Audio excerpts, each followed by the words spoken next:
New Thought Media Network.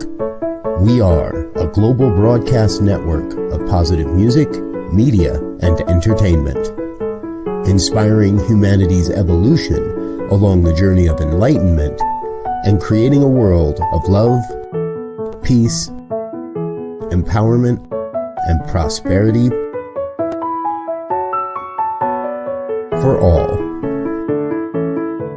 New Thought Media Network. Positively inspiring.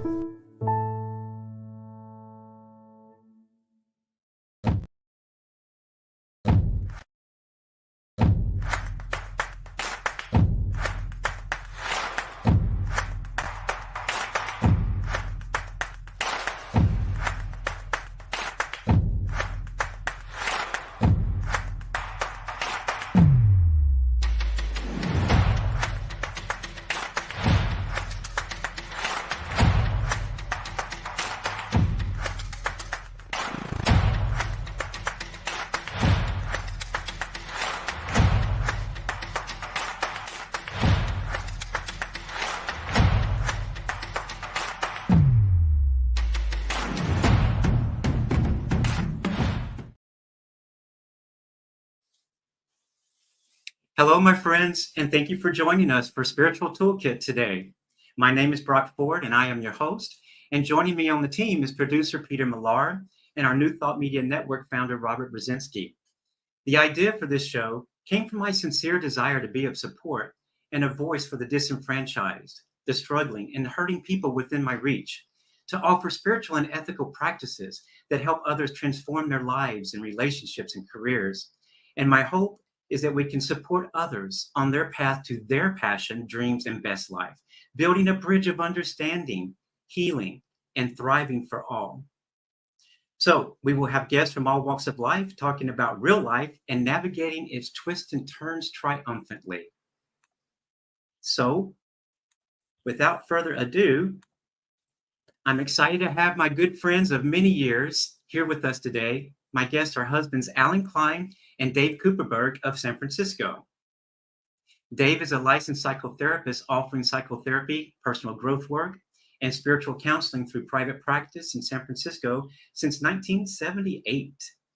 Eclectic, Dave's often in-depth work emphasizes being fully present.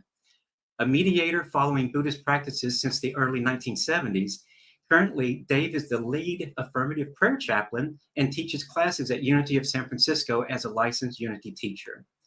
Dave sees himself as a catalyst, assisting others to access and celebrate their own unique expressions of divine love. Thank you, Dave. And Allen Klein is a jollytologist, and he'll explain what that means in just a bit, I'm sure. And he is also an ambassador of light who shows audiences worldwide how to use humor and positivity to deal with life's not so funny stuff. He's a TEDx presenter on the power of intention and author of over 30 books, y'all, including the best-selling book, The Healing Power of Humor, as well as Embracing Life After Loss, and one of my favorites, The Awe Factor, which spiritualityandpractice.com called one of the best spiritual books of 2020, and I think they were right. So, and y'all, you can find that book and all of his other books on his website at allenklein.com/books. His website is allenklein.com. And then for the books, it's /books. And one last interesting note, comedian Jerry Lewis has said that Klein is a noble and vital force watching over the human condition. I think that's a wonderful thing, a noble and vital force watching over the human condition. What a wonderful quote that someone said about you, Allen. So for more information, check out allenklein.com. And with that said, y'all, let's welcome Allen and Dave to Spiritual Toolkit. Hi, y'all. Hi, y'all. How are you? I'm from the South, actually, the South Bronx. Well, and I'm from the south of the U.S. So, and it comes out, Allen, you already know that. Yep. It's good to see you both. Welcome, Dave. Welcome, Allen. Thank you both for being here and honoring us with your presence and the wonderful information that you're going to share with us today. So if you're ready, are y'all ready, Dave and Allen? I'm all ready. All right. Well, let's start off with How did the two of y'all meet? And tell us a little bit about your life together. Should I start, Dave, or you want to start? Or do you want I'll start since I put the ad in the paper. I was looking for a relationship, and it was the Advocate, the gay paper at the time. I put an ad in. There were a lot of sexual ads at the time, but mine was not sexual. Mine said something like, I have everything I want in my life or need in my life, but I would like somebody to share it with. Hmm. And, when I was talking to Dave about this question and our answer, I thought that is a very Unity. We belong to Unity Spiritual Center. It's a very kind of spiritual, affirming request. It's not like a needy, it's like I have everything, but I want to share it.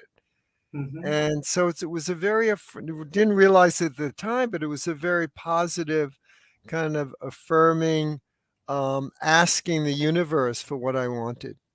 Mhm. Well, you put it out there, and look who showed up. Well, This wonderful person, yes. I was going to joke that I answered the wrong ad, but that wasn't really what happened.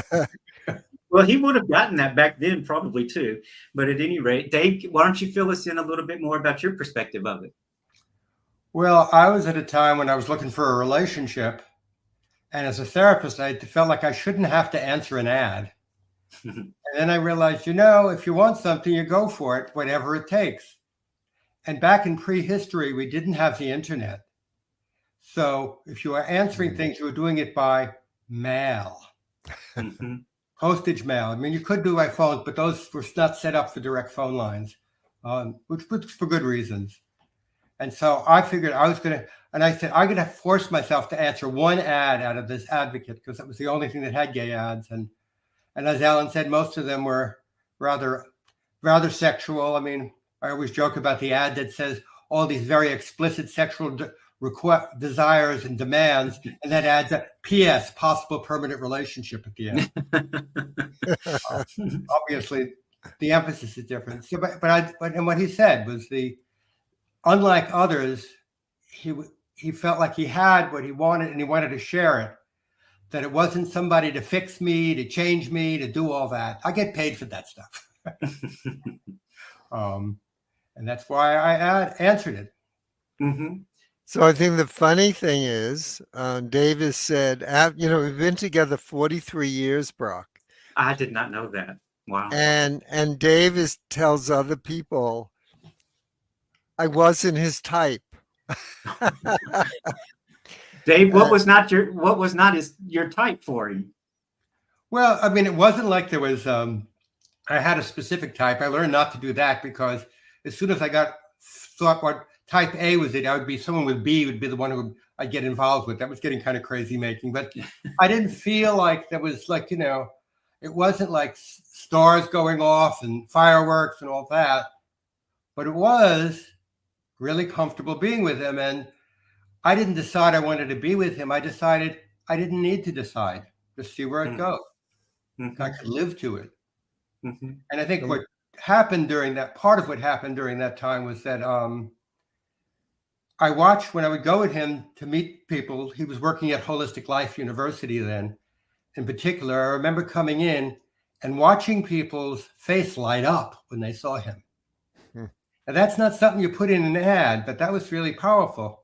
So it shows that he was obviously affecting people back then very strongly. In a positive way.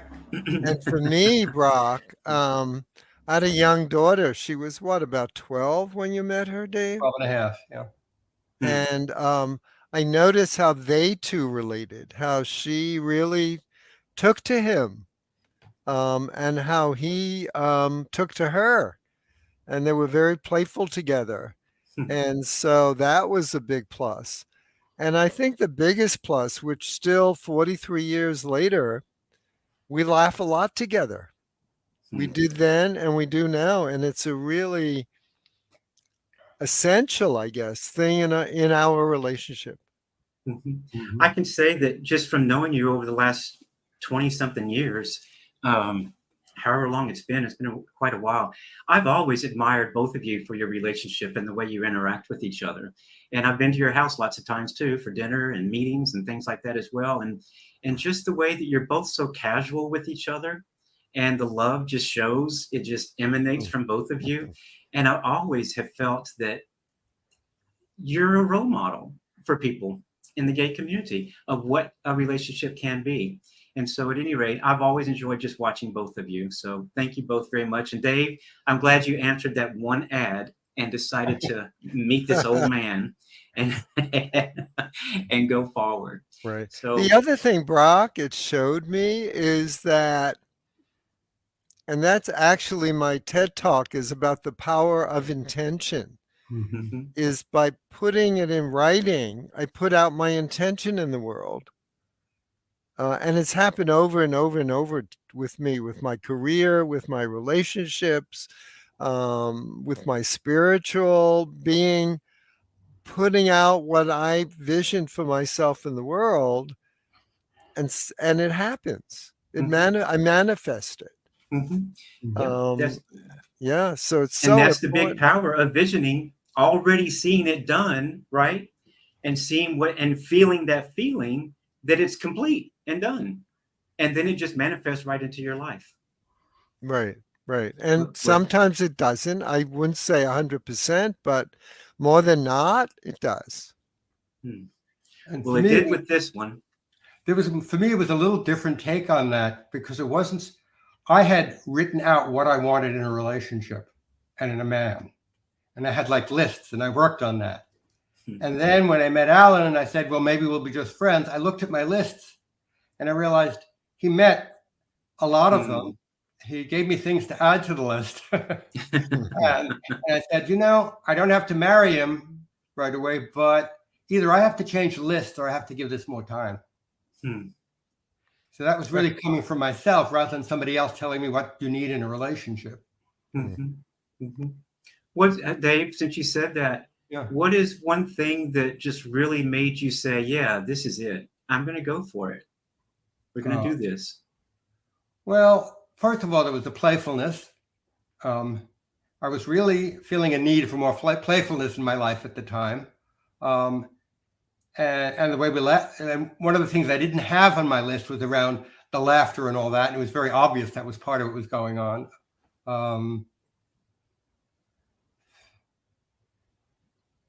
I'm not sure. I'm trying to think that he was, again, going back to the ad, that he was feeling like he had what he needed and he wanted someone to share it.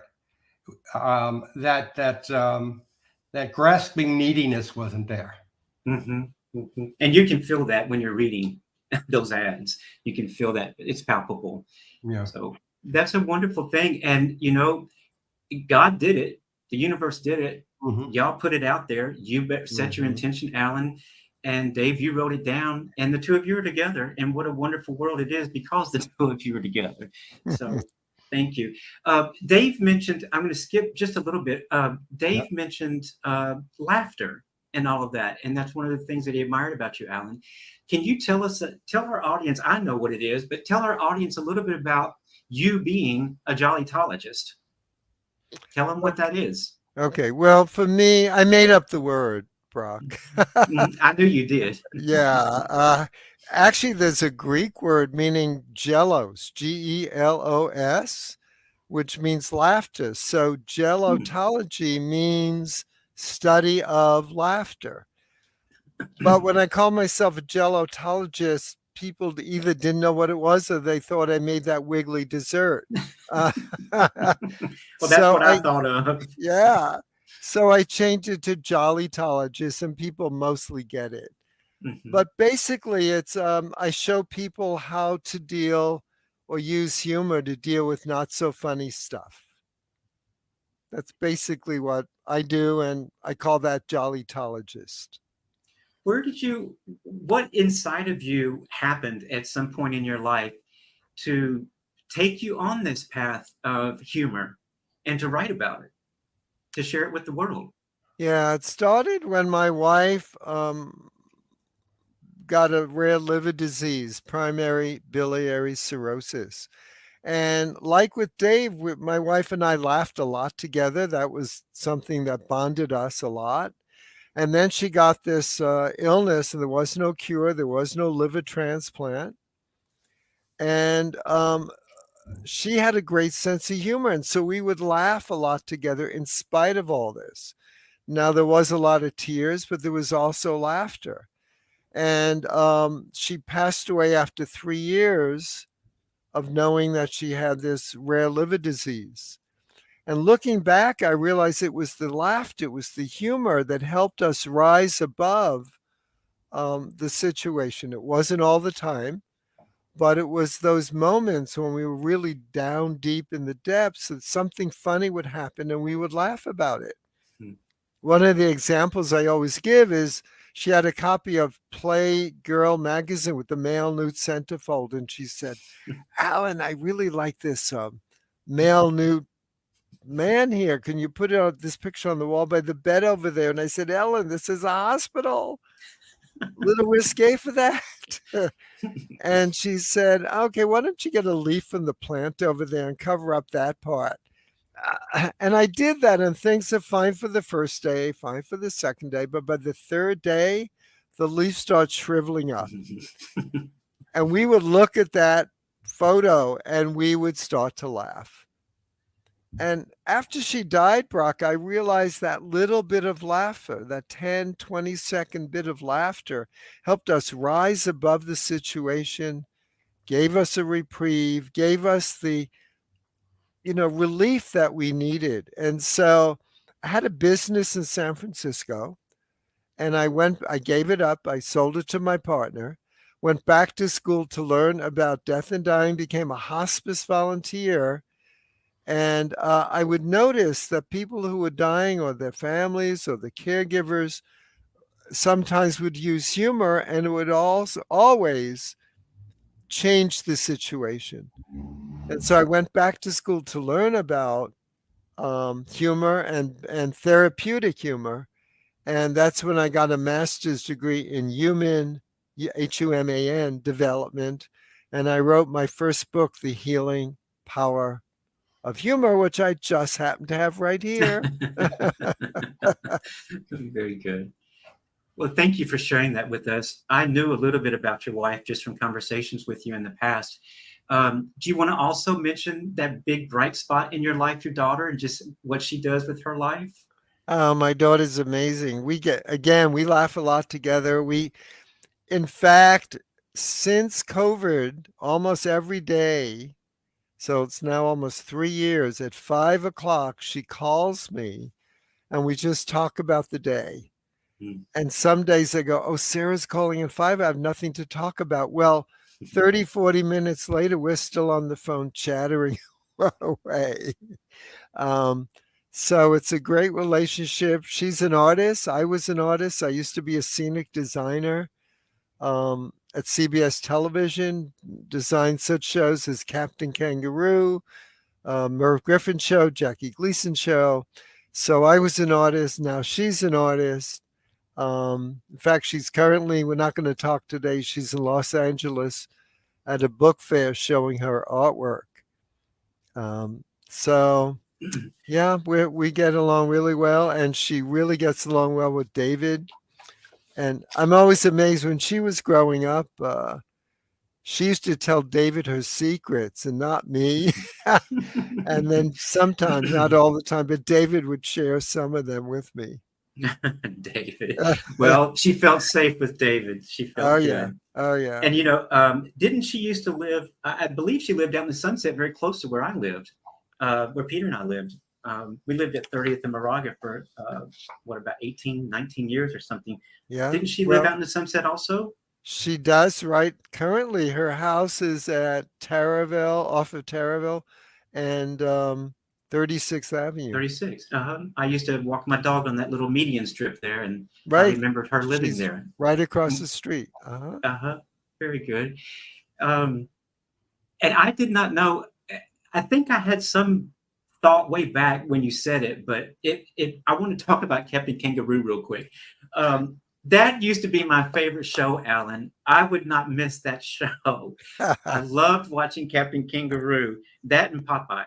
But at any rate, little did I know, all these years later, it was you, my friend, that was putting that together and doing the artwork for it. Right. Well, It's you may amazing. remember his house.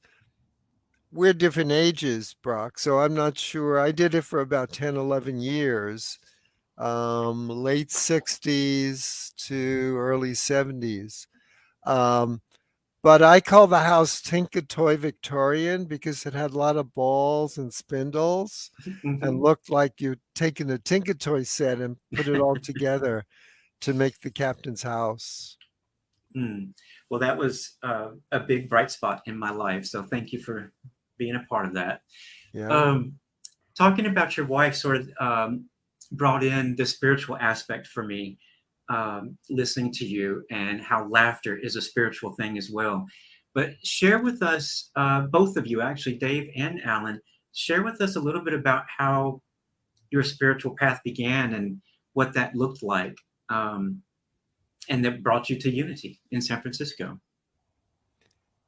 Yeah, well, I think we had started with different spiritual paths, and then we've come together. So we were both we're both Jewish.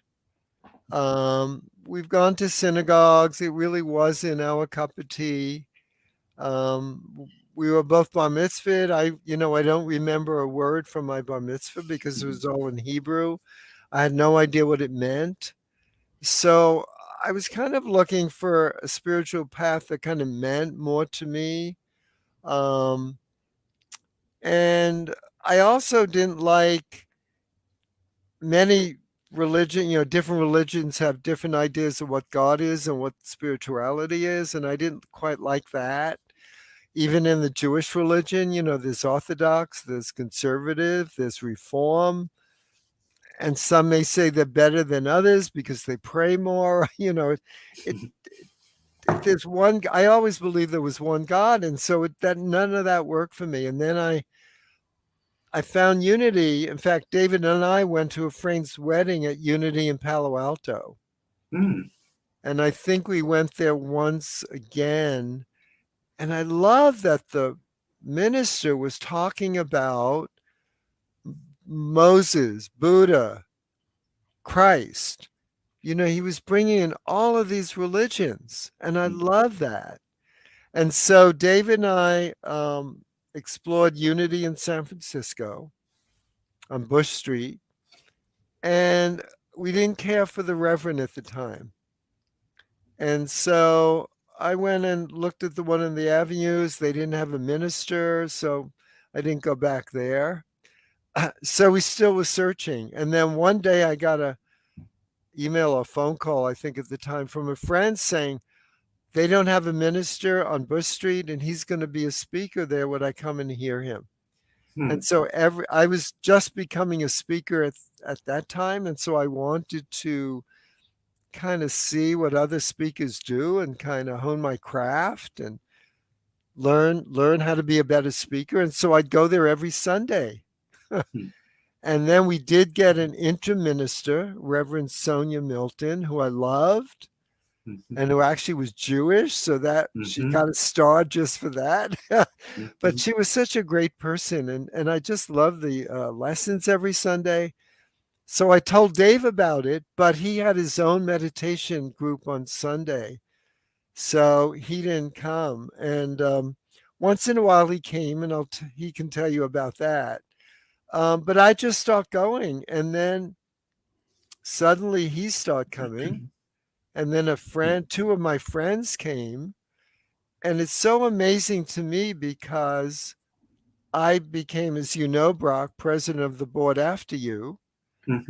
And then Dave became a prayer chaplain and now is or licensed Unity teacher, and now is the head prayer chaplain at Unity San Francisco. And then my other friend became a prayer chaplain. The other friend would still be here, but she moved to Carmel, or Monterey. So she's gone. But what amazed me, Brock, is how I didn't drag these people. I hardly said anything about Sunday service or what unity was, and yet here are two of the leaders followed me to unity. Hmm. So it has a very powerful message that I hardly talked about, but yet it rubbed off, I guess, on who I was and my being. Mhm. That minister that you referred to that was there when you first went, that you didn't care for that much, that's when I started I moved to San Francisco in 1996. It was December the 16th, actually, 1996. And that next Sunday, I started going, I wanted to find a Unity because I had been going to Unity in Dallas. And then my mom took us to Unity as well. So at any rate, but I went to Unity and it was okay. I liked it. But one of the things that I heard back in Dallas at Unity, and then I heard it again in San Francisco, and it was Reverend Maureen Bass that said it. And it was that God loves everyone. There is no exceptions. And then she brought up the gay word. And when she said that, I had just been through a lot and some shame and things of that nature and didn't want everybody to know I was gay or whatever. But that was the first time I ever heard someone in a church say that God loved me. And so when Reverend Sonia showed up, it just solidified me being at that Unity San Francisco church because I just adored Reverend Sonia. And like you said, her talks were just amazing and in depth and really taught us a lot. But at any rate, so I'm glad we were all there together and that we all got to meet so that we're here today, Alan and Dave. Thank you. By the way, Brock, you just said God loves me is one of the big messages. And we saw there is a film on YouTube, if you haven't seen it, of Maya Angelou saying how she found Unity, and it was Unity San Francisco. And she said, because what she heard was just what you heard, that God loves me. And when she heard that, this is an interview with Oprah.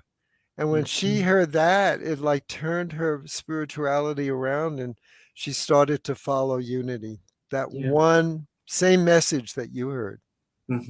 Unity has been a huge help in my life. I love being a part of Unity. Dave, will you tell us a little bit about being a prayer chaplain at Unity and what that entails and how you feel about it? And what did that take to become that? Oh, I'm trying to make up some story now. Well, when I started attending Unity, leave it at that. There was a number of interesting steps before that. But when I got into Unity, I realized I was attending on Sundays, but it just wasn't enough for me. And there were classes during the week, but I often had clients in the evening, being in private practice as a therapist. And then I heard about becoming a prayer chaplain, and I realized I don't really know what they even mean by prayer. And so Errol Roloff, who was running it, you remember Errol, had this, a couple of times a year, he would have this thing where he can come to and ask questions and all this.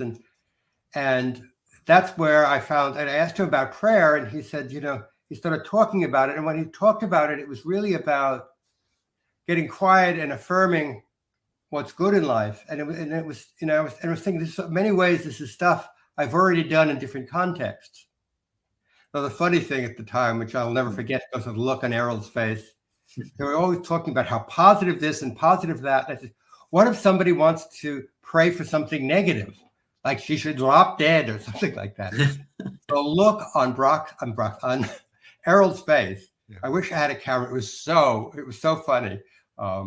Nobody ever does that now. But then I got into the prayer chaplaincy, and it was a subgroup within Unity where I could get more into depth with people, and the trainings were very interesting because even when we were practicing prayers that nobody had asked for, we would really, because people were into it, we would really get emotional and really feel the power of prayer, even in that sort of made up scenario, because the context, the text, if you will, the story itself was less important than the learning behind the story. but the growth behind the story. I like the fact that you brought up Errol, because he was quite an icon as a chaplain. And I always loved his prayers. He had the deepest, most radio type voice. And it was just, you wanted to listen to him talk. But when he said his prayers, it was like listening to Moses or something. He really said those prayers. But I miss Errol. He was a good friend.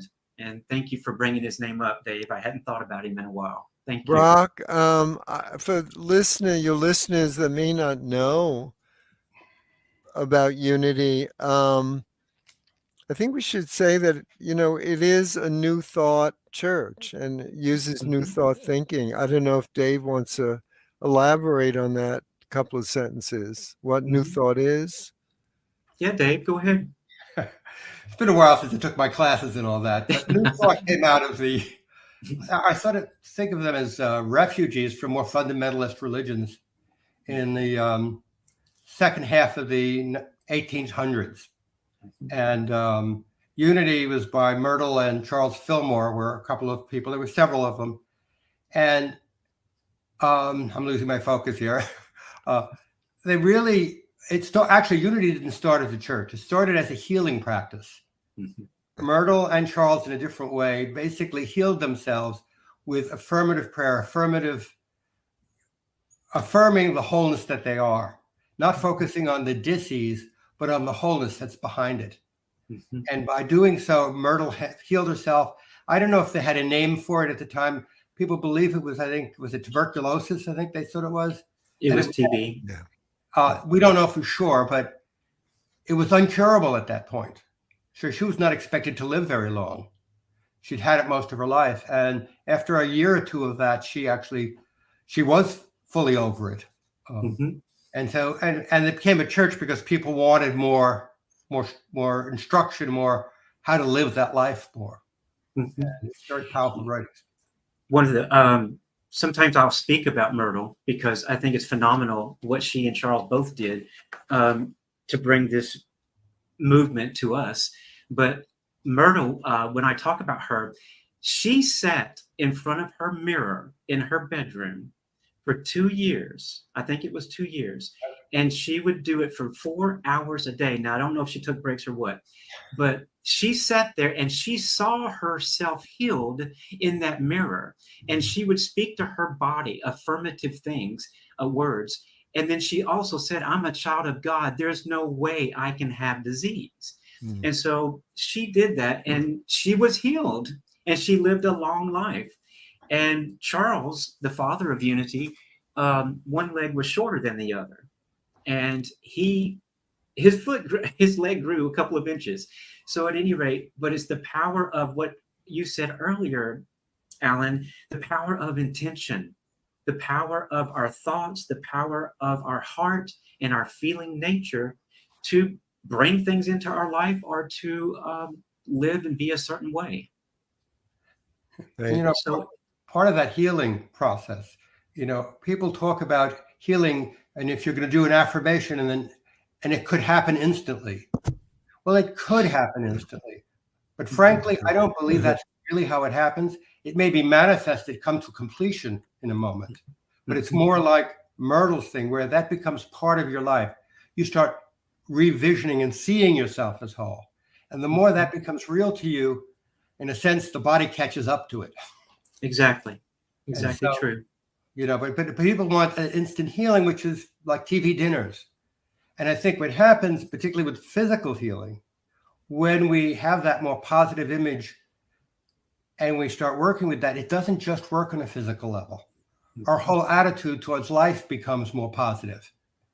I think whether we're talking about healing or prosperity or other things like that, they're really all talking about the same thing, the same process of seeing the wholeness and the love and the oneness, which is another aspect of it. Thank you, Dave. Those are beautiful words and so true. And thank you for sharing that. Y'all, what we need to do real quick is take a little bit of a break. So, Peter, if you'll take us out to break, we'll be back on New Thought Media Network, the Spiritual Toolkit, and Dave and Allen in just about 3 minutes. All right?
And welcome back to Spiritual Toolkit. I'm Brock Ford and my guest, Allen Klein and Dave Cooperberg. Welcome back. Thank you, guys. I wanted to switch just a little bit. We've got about 20 minutes left on the show. And I've probably got about a million questions in my head I wanted to ask. But at any rate, I wanted to ask both of you, actually, to answer this question for the audience. So just like this show is called Spiritual Toolkit, and I talk about what are the tools, I give a talk sometimes about Spiritual Toolkit and name the talk that. But when I do that, I talk about what are the tools that are in your box that when you're having a crisis or depression or grief or upsetness or someone swerved and almost hit you on the road, what can you reach into that toolbox and get to help align yourself back? So I know what my tools are.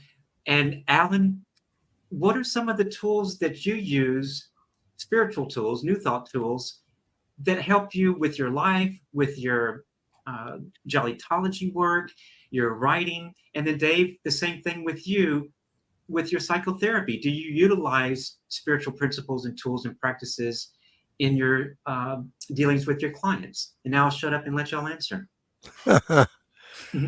Well, a couple that I use, Brock, is, first of all, I go inward and I sit quietly.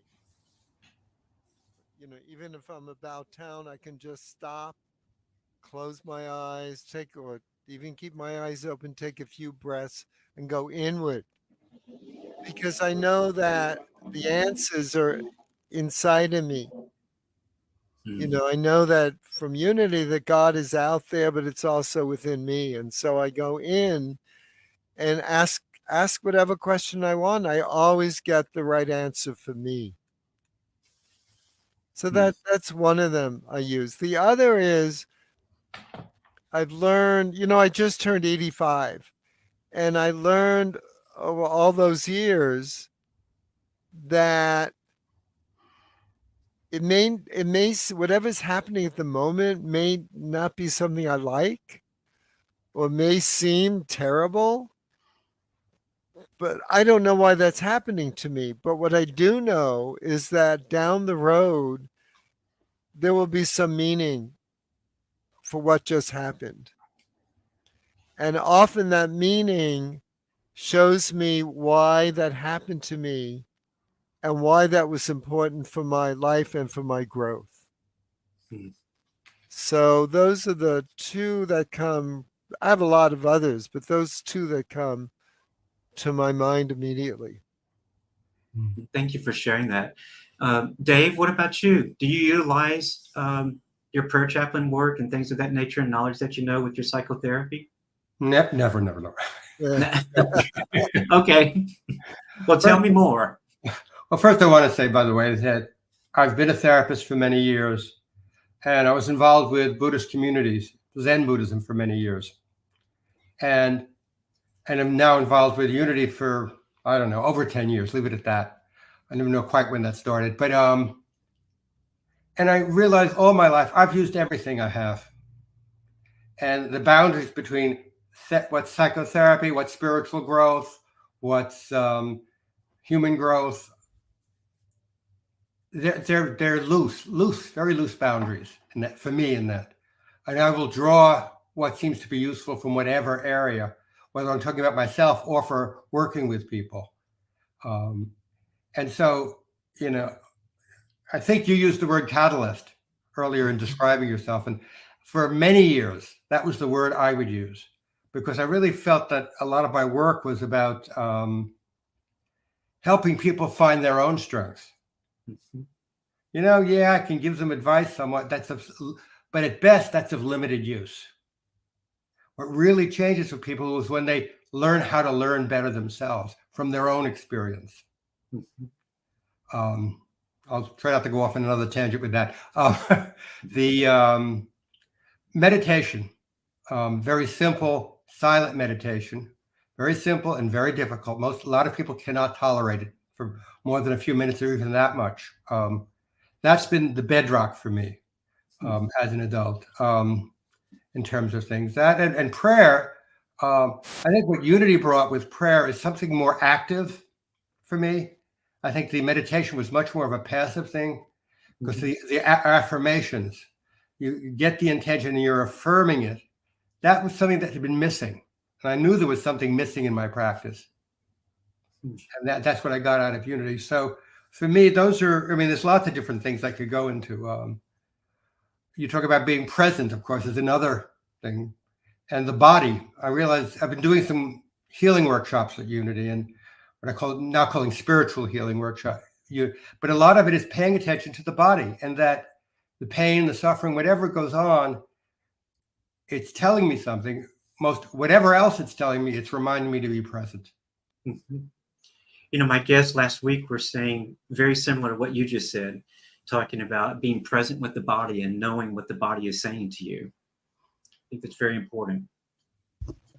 Thank you for sharing that. And I have a question that just popped up in my head when Alan was talking a few minutes ago. And Alan, forgive me, but when you said you were 85, I didn't know you were 85. I knew you were older than me.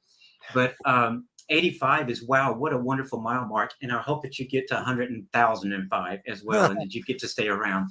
But, Thank you. But here's what it brought up for me. And forgive me if it's a weird question. When I came out, I was 22 and I'm 61 now. So it was not a good experience. And I think you already all know about that. So we won't go into that. But what I wanted to ask you is, when you came out, it was after you were already married, but what was your experience and coming out, and was it difficult in that day and time? I know that was like 50 years ago or something. Is that right? Yeah. Yeah. Well, so what was it like for you? Well, you know, I had been carrying that around, being gay, since I was 7 years old. You know, I knew it somehow. So when I finally came out, and it was with the help of my wife, so that was good. It's, you know, this saying, and it's kind of cliche-ish, but the truth will set you free. I felt it was like this burden taken off my shoulders because, and you know this, Brock, it's like you're hiding who you are. Mm-hmm.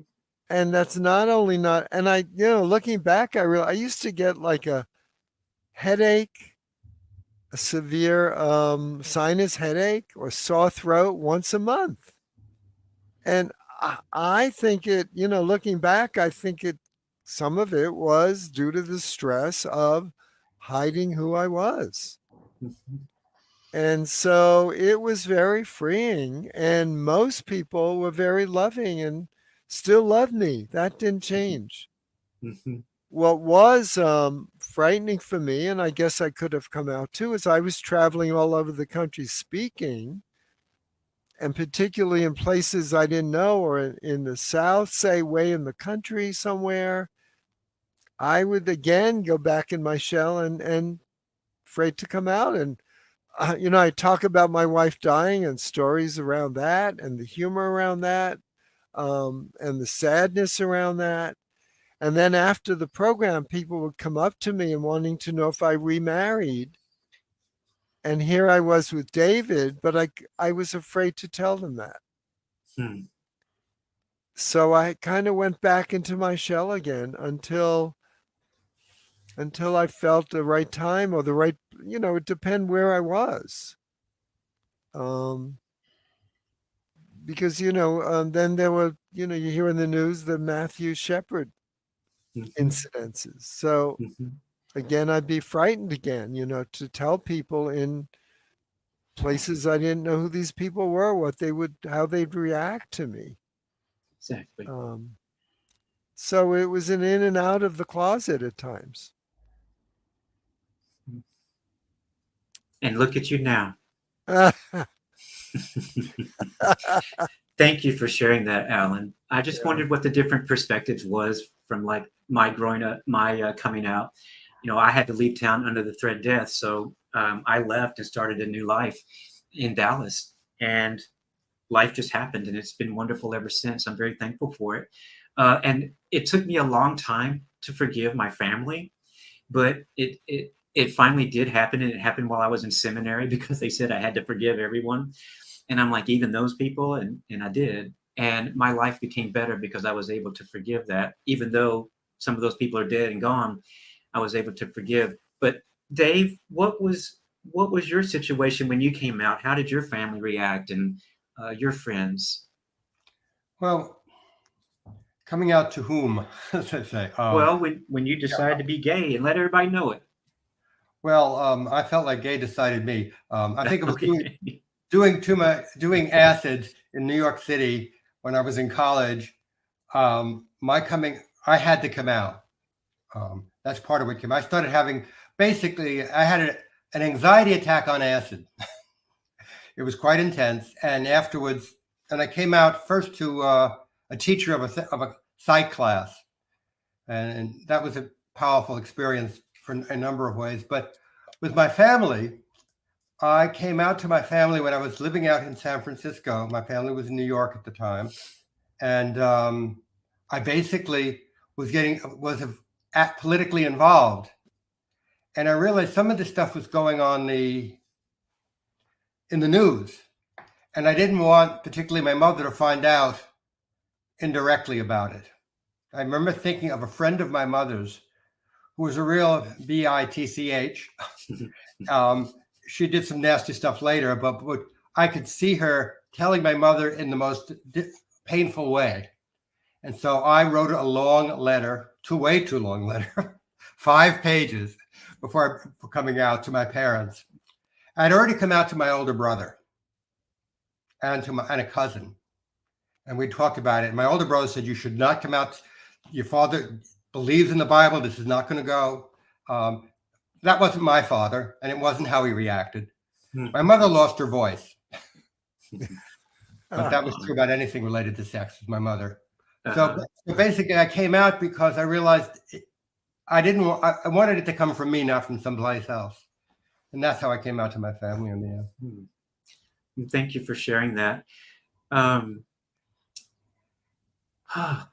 Sometimes that's hard, just thinking back about all of that and taking me back to 39, 40 years ago, whatever it was. So at any rate, and some people have wonderful experiences coming out. Their families just embrace them. And these young kids these days, I'm doing a workshop, 2 workshops on diversity. And this last one is navigating the path of diversity in religion. I just did that at the Unity of Vacaville. And these young kids just amaze me at the knowledge they have, at the intention that they have, and that they are not afraid to be who they are. It wasn't like us being in the closet and being scared to tell anybody. And I'm learning so much from these young kids today. And I even consulted 2 young kids to help me understand more about the terminology and trans and the feeling nature of it all. And then I wrote a workshop about it. So we all have our own path and our ways that we came out, and the support that we had and the support that we didn't have. But what I would like, we've got like 7, Peter, I think we have like 8 minutes left. Is that right? Something like that. Allen, would you be willing to, well, first I want to last thoughts from both of you, but also Allen, before we do that, would you be willing to read a portion of your writing? I would. Oh, good. We mentioned that I might read 2 from both books, Healing Power of Humor and The Awe Factor. But I think just the time, and this is about a page, I only read from the Healing Power of Humor. All right. Well, then you'll just have to come back another day, another month, and do the rest. Okay. And the little jingle that was on when we had the intermission or the break, kind of this is perfect for that, this reading. And this is from one of the sections in the book called Attitude, Whistle a Happy Tune. Back in the Middle Ages, according to a story told by educator Edward Pulling, a dispatcher went out to determine how laborers felt about their work. He went to a building site in France. He approached the first worker and asked, "What are you doing?" "What, are you blind?" the worker snapped back. "I'm cutting these impossible boulders with primitive tools and putting them together the way the boss tells me. I'm sweating under the blazing sun. It's backbreaking work, and it's boring me to death." The dispatcher quickly backed off and retreated to a second worker. He asked the same question. "What are you doing?"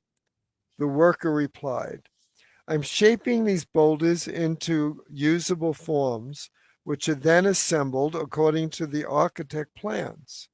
It's hard work, and sometimes it gets repetitive, but I earn 5 francs a week, and that supports my wife and the kids. It's a job. It could be worse." Somewhat encouraged, the dispatcher went on to a third worker.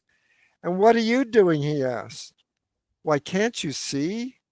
said the worker as he lifted his arms to the sky.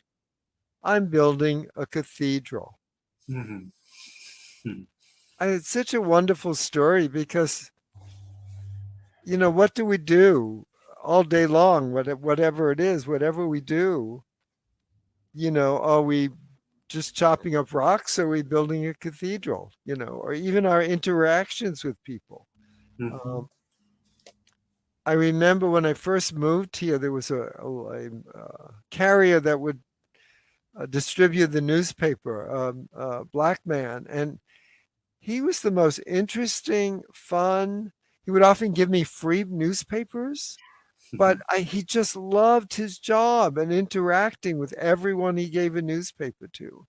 And I thought that was such a menial job, but look, the job didn't matter. It was how he did his job. And it's a real lesson. This story is a real lesson for me. And like, how do I live my life? And so that's why I wanted to read it. I'm glad you did. And those are wonderful last thoughts. Thank you very much, Alan. Appreciate that. Thank you. Dave, would you be willing to do one of your prayer chaplain duties and to pray us out today in closing the show? And before you do, well, first, yes or no? Yeah. Okay, good. Thank you. So what I'm going to do is I'm going to say goodbye to everybody, and then I want you to pray us out, and then Peter can just take us out once you're finished with the prayer. So we come to the end of our show. Alan and David, thank you. I could almost cry. I love you both so much. I'm grateful for your participation and sharing such interesting, thoughtful, and helpful information with us. And thank you to all of our viewers and subscribers, and to Peter Millard doing our producing, and a shout out to Robert Brzezinski, the founder of New Thought Media Network. Thank God he decided to make this thing. And join us next week when we meet with minister and spiritual teacher Karsten Spencer. We work together at the Unity of Richmond Church. He's the senior minister. I'm the associate minister. And to make sure to check out all the other great shows, and y'all, there's a lot of great shows on New Thought Media Network at ntmedia.org. So I wish everyone wonderful blessings. Good night. Have a wonderful week. And Dave, if you would, pray us out. Okay. And taking a few moments apart, you can close your eyes or not. Take a few slow, deep breaths, breathing in relaxation, and with the exhale, releasing all unnecessary tensions. We have just spent some time together, sharing ideas, thoughts, experiences, understanding of the divine, understanding what a spiritual path is from different perspectives, looking at diversity and how different people take the challenges in life, and rather than build resentment, open up, using them as opening up to allow the light to shine that is within each of us. So we give thanks for taking this time apart to share with one another, to share the love and the light and the knowledge that we are each growing in as long as we are alive, with our eyes open, loving, and present. And thanks for this, we say, and so it is. Amen.